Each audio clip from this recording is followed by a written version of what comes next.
Guys. First, I wanted to take a moment to thank everybody for the 100 subscribers that we have so far. Appreciate all the support, positive feedback, and questions that people have been sending me. This week, Rafi is quite busy with work, so it's going to be just me doing a short video, and then towards the end of the week, we're going to get back together and have sort of a longer, free-flowing conversation. But I thought I would take this opportunity to talk to you guys about a specific topic that might be important for people questioning, are we in a Pokemon bubble right now? And what to do if we are in a bubble. And I'm going to expand this topic to not just talk about kind of Pokemon in a bubble, but general investing tips and techniques for when dealing with a bubble. I would preface that by saying that I personally don't think Pokemon is really in a bubble. And that's because I think Pokemon was so undervalued that I think the prices we're seeing right now reflect a lot more the value of these cards.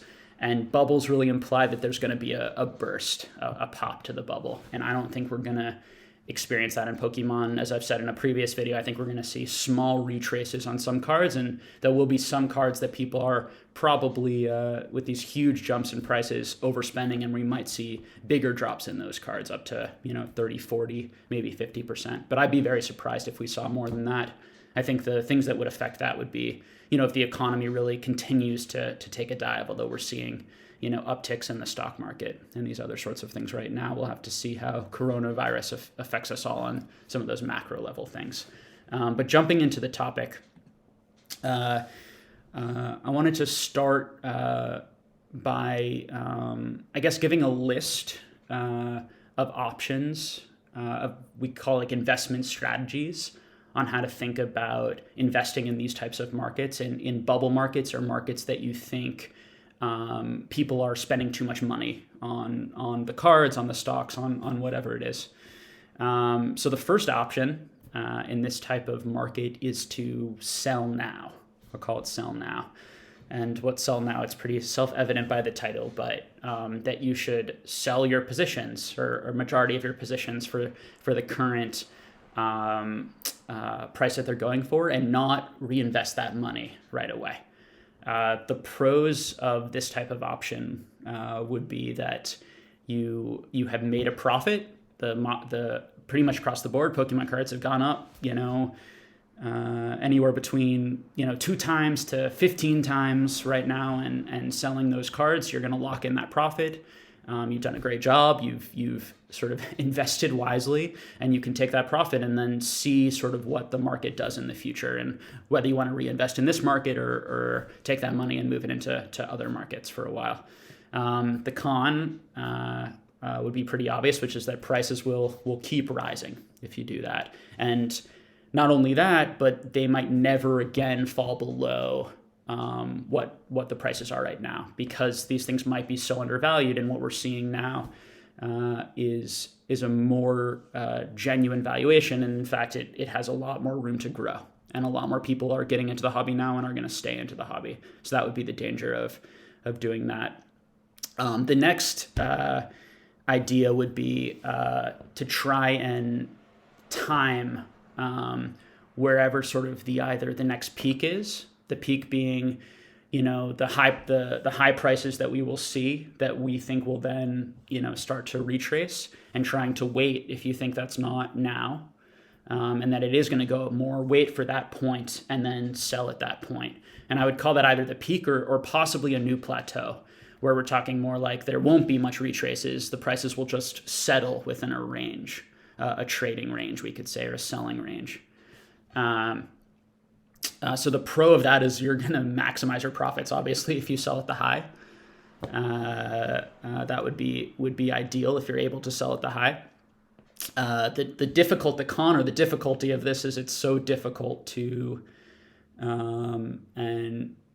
really time that peak, and there's so many factors that no person can know about, and so much, frankly, subjectivity. So even if you weren't sort of aware of the facts of the number of new people in the hobby, the amount of these cards, the amount of the sealed products still out there, the amount that PSA closing is going to have an effect on this, there's also just so many psychological, subjective elements to collecting hobbies.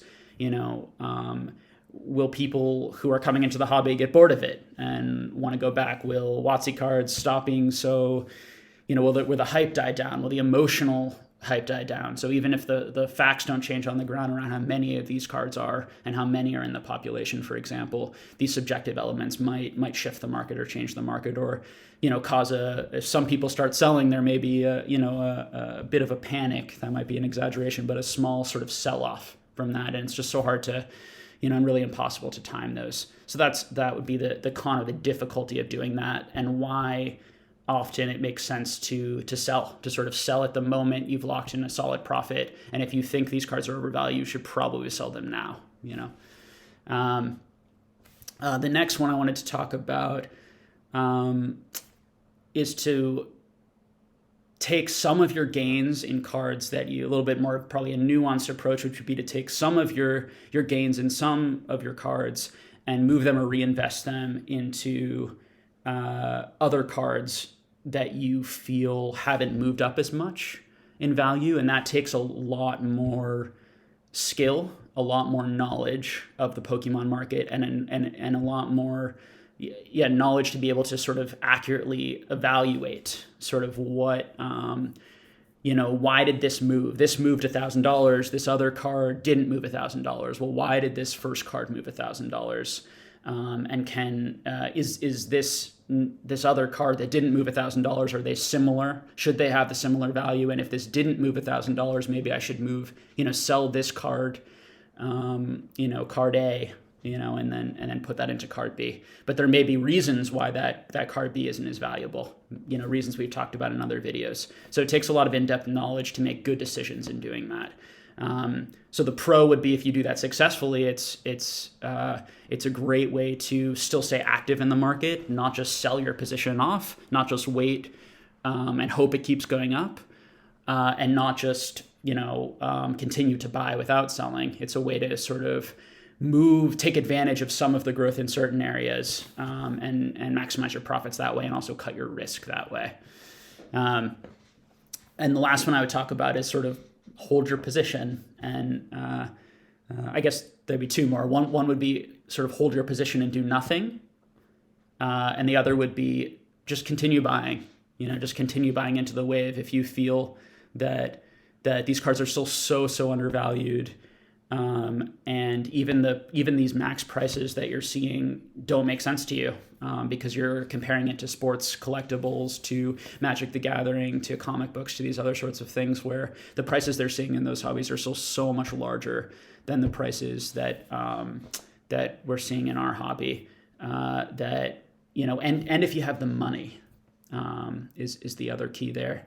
Do you have the money to not sell what you have if you think it's going to go up a lot more, and you just want to keep investing more or keep putting more into it?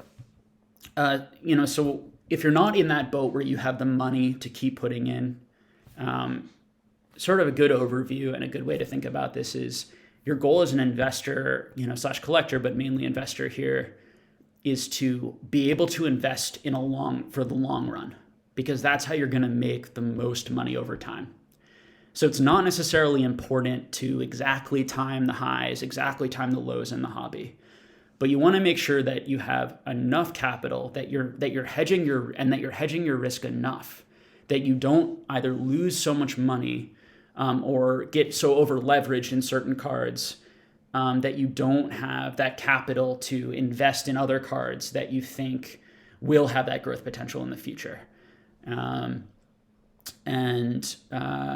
see that happening now. I see people probably, who I know personally, some people and some other people putting a lot of what they have sort of to invest in general in one card or in two specific cards. And that might end up being a really good investment where they're able to sell that. But there's also a big risk in that, because if that card goes to half, they've lost half of the money they then have to invest and meet their collecting goals. So setting goals for yourself is really important, and staying patient. There's always this fear of missing out in hobbies, and that's powerful force. But having an investment strategy and staying patient and sticking to your sort of long-term goals there will be inevitable ups and downs in this hobby in terms of price, and there will always be opportunity. As long as you have the cash, as long as you have the continued cash flow to take advantage of that opportunity. So that's the basic topic I wanted to cover today. I hope you guys enjoy the really short video. Again, Rafi will be back later this week, and we'll have sort of a more in-depth conversation on a number of topics. All right. So hope everyone's having a good week, and take care.